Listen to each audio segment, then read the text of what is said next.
My name is Madeline Clark, and this is a short story. Larkin sat at the video game store Skylab, playing as the light of the full moon shone in through the ceiling window. She had won big on every game she played, and she was itching for a challenge.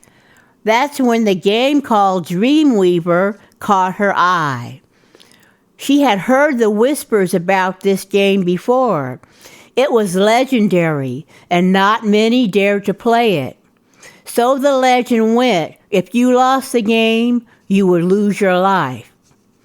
As Larkin stared at it, she was drawn to it by the beautiful, enchanting graphics on the screen.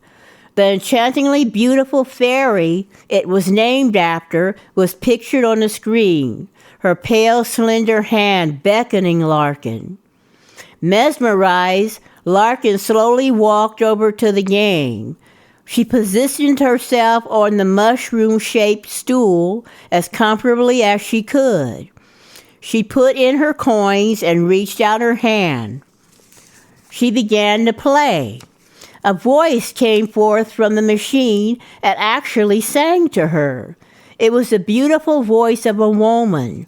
It seemed to beckon Larkin into another world. Before her eyes, she saw the fairies fly. Each time she won, they gave her a special gift, and she kept collecting the special jewels and the musical instruments as she won. Soon as she had amassed an unearthly amount of points, she couldn't seem to stop playing. She continued on as beads of sweat broke out on her forehead, and the wheels of fortune turned and began to spin. Suddenly, darkness overtook her. The moon was no more, and Larkin fell into a deep, death-like sleep. The game continued to spin, as if operated by some invisible hand, as the enchanting voice sang louder and louder.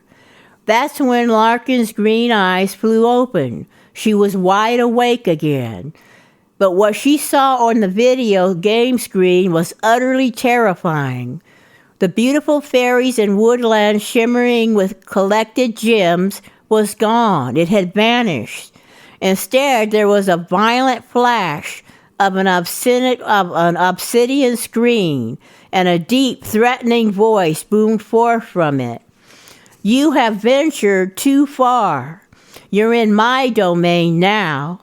On the screen before her appeared a figure clad in a black cloak with a large hat pulled down over his face. In his hand was a silver scythe. When he pulled the hat back, it revealed a glowing, smiling skull. All the light vanished, and she was enveloped in pitch darkness. The last thing she heard were her own screams of terror.